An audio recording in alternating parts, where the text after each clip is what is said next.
जम्मू कश्मीर में 15 घंटे में दूसरा एनकाउंटर। शोपियां में आतंकवादियों के साथ सुरक्षा बलों की मुठभेड़ जारी। 2 से 3 आतंकवादियों के घिरे होने की खबर।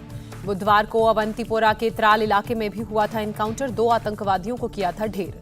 जम्मू कश्मीर के रियासी में आतंकवादियों के ठिकानों का भंडाफोड़। एक ग्रेनेड, AK-47 की गोलियां समेत कई सामान बरामद। जम्मू कश्मीर में अनुच्छेद 370 हटाने के बाद आतंकी हिंसा में भारी कमी दर्ज की गई। गृह मंत्रालय ने संसद में दी जानकारी।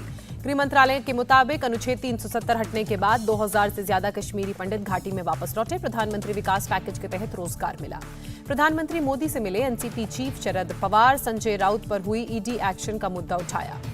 शरद पवार ने पीएम मोदी से पूछा, संजय राउत सरकार की आलोचना करते हैं क्या, इसलिए उन पर ईडी की कार्रवाई हुई। शरद पवार ने राउत की प्रॉपर्टी को लेकर ईडी के एक्शन को बताया इनजस्टिस। कहा, पीएम से इस मुद्दे पर कोई जवाब नहीं मिला। शरद पवार और पीएम की मीटिंग पर बोली शिवसेना नेता प्रियंका चतुर्वेदी। कहा, इस मीटिंग से महाराष्ट्र में सियासी समीकरण नहीं बदलेगा। संजय राउत के बचाव में उतरे छगन भुजबल। कहा, जो बीजेपी के खिलाफ बोलेगा उस पर एक्शन होगा। महाराष्ट्र के पूर्व गृह मंत्री अनिल देशमुख को झटका। कोर्ट ने 11 अप्रैल तक सीबीआई कस्टडी में भेजा। मुंबई पुलिस ने एनसीपी नेता एकनाथ खड़से को पेश होने को कहा। रश्मि शुक्ला फोन टैपिंग मामले में बयान होगा दर्ज। गोरखपुर से लखनऊ एटीएस मुख्यालय लाया गया मुर्तजा अब्बासी। गोरखनाथ मंदिर हमले में हो रही है पूछताछ।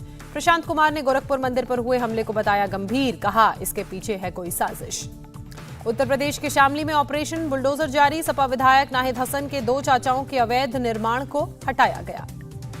मेरठ में बीएसपी नेता याकूब कुरैशी का हॉस्पिटल सील किया गया। बिना रजिस्ट्रेशन के 4 साल से चल रहा था अस्पताल। अयोध्या में इंटरनेशनल एयरपोर्ट के काम में आएगी तेजी। आज एयरपोर्ट अथॉरिटी ऑफ इंडिया को सौंपी जाएगी 317 एकड़ जमीन। सीएम योगी की मौजूदगी में होगा लीज एग्रीमेंट। पीएम मोदी ने सभी मंत्रालयों से खाली पदों को भरने के निर्देश दिए। रोजगार और उत्पादन बढ़ाने के लिए निजी क्षेत्रों को साथ लेने पर जोर दिया। राज्यसभा में द क्रिमिनल प्रोसीजर आइडेंटिफिकेशन पास। गृहमंत्री शाह ने पूछा, क्या हमले में मारे गए बेगुनाहों का नहीं होता मानवाधिकार। आपराधिक प्रक्रिया पहचान बिल पर पी चिदम्बरम ने जताई आपत्ति। कहा, यह असंवैधानिक है, लोगों की स्वतंत्रता गोपनीयता का उल्लंघन करता है। लोकसभा में विदेश मंत्री एस जयशंकर ने बुका नरसंहार की निंदा की। कहा, यह गंभीर मामला, भारत स्वतंत्र जांच का समर्थन करता है। विश्व स्वास्थ्य दिवस पर आज योग अमृत महोत्सव मना रहा है आयुष मंत्रालय। लाल किले पर हो रहा है कार्यक्रम।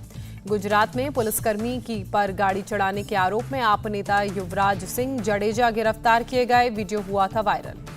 बिहार विधान परिषद चुनाव के आज आएंगे नतीजे। 2 दिन पहले 24 सीटों के लिए हुआ था मतदान। केंद्रीय स्वास्थ्य मंत्रालय ने मुंबई में कोरोना के एक्सी वेरिएंट मिलने की रिपोर्ट खारिज की। जांच के लिए फिर से जीनोम सीक्वेंसिंग की जाएगी, कहा। देश में पहली बार कोरोना के नए सब वेरिएंट एक्सी मिलने का बीएमसी ने किया था दावा। मुंबई में दक्षिण अफ्रीका से लौटी महिला 27 फरवरी को पाई गई थी पॉजिटिव। महाराष्ट्र में कोरोना के 108 नए मामले सामने आए। 7 लोगों की वायरस की वजह से जान गई। दिल्ली में कोरोना के 126 नए केस का पता चला। 1 मरीज की मौत हुई। मध्य प्रदेश के रीवा में बर्थडे मनाने के दौरान हर्ष फायरिंग। वीडियो वायरल होने के बाद पुलिस ने दर्ज किया केस। गाजियाबाद पीएनबी लूट मामले में 4 लोग गिरफ्तार। 8 लाख रुपए बरामद। उत्तर प्रदेश के संभल में पुलिस की आरोपियों से मुठभेड़। एनकाउंटर में एक बदमाश गिरफ्तार। अलीगढ़ में बच्ची की बंधक उसको बनाकर गुंडों के भागने की तस्वीर हुई वायरल। 2 अप्रैल की है घटना। पुलिस ने बदमाशों को पकड़ा। असम के तिनसुकिया में कॉटन गोदाम में लगी आग। लाखों का माल जलकर खाक। गाजियाबाद की एक सोसाइटी में एक साथ कई बच्चे पड़े बीमार। प्रदूषित पानी के चलते हुई बीमारी। यूक्रेन पर रूस के हमले का आज 43वां दिन। रूसी एयरफोर्स ने यूक्रेन के 24 मिलिट्री टारगेट्स पर अटैक किया। मिसाइलों के जरिए 5 फ्यूल डिपो भी तबाह किए। मैरियोपोल की ज्यादातर इमारतें रूसी बमबारी से ध्वस्त। लोग अब भी बंकरों में रहने को मजबूर। यूक्रेन ने जारी किया ब्रोवेरिय क्षेत्र का वीडियो। गांव में रूसी सैनिकों की तबाही की तस्वीरें आई नजर। रूस के विदेश मंत्रालय ने पश्चिमी मीडिया पर लगाया आरोप। बुका नरसंहार पर गलत जानकारी देने का आरोप। बुका मामले पर बोले ब्रिटेन के पीएम बोरिस जॉनसन। रूसी सेना का अत्याचार नरसंहार से कम नहीं, रूस पर आए और प्रतिबंध लगाए जाएंगे। जो बाइडेन ने कहा, रूस यूक्रेन की लड़ाई जल्द खत्म होने वाली नहीं। बाइडेन ने यह भी कहा, आजादी की लड़ाई में अमेरिका यूक्रेनियंस के साथ। यूक्रेन के राष्ट्रपति जेलेंस्की का बयान, बच्चों को भी नहीं बख्श रहा है रूस। अब तक 167 बच्चे युद्ध का शिकार हुए। यूएन जनरल असेंबली में रूस के खिलाफ आज होगी वोटिंग। मानवाधिकार काउंसिल से रूस को निलंबित करने पर मतदान। पाकिस्तान में संसद भंग करने के खिलाफ याचिका पर आज सुप्रीम कोर्ट में लगातार चौथे दिन होगी सुनवाई।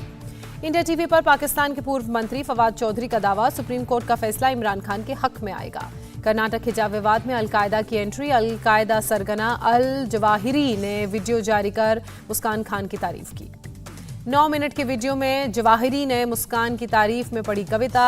हिजाब बैन करने वाले देशों पर हमला। साउथ वेस्ट चीन के सूचियान प्रांत में 5.1 तीव्रता का भूकंप, 645 घरों को पहुंचा नुकसान। आईपीएल में मुंबई की लगातार तीसरी करारी हार, कोलकाता नाइट राइडर्स ने 5 विकेट से हराया। मुंबई ने जीत के लिए 162 रनों का रखा था लक्ष्य। कोलकाता ने 16वें ओवर में जीत लिया मैच। कोलकाता की जीत के हीरो रहे पैट कमिंस। जड़ा आईपीएल की सबसे फास्ट 50, 15 बॉल में खेली 56 रन की पारी। इंडिया टीवी हर वक्त हर जगह डाउनलोड करने के लिए सर्च करें India TV news Google play store या ऐप स्टोर पर।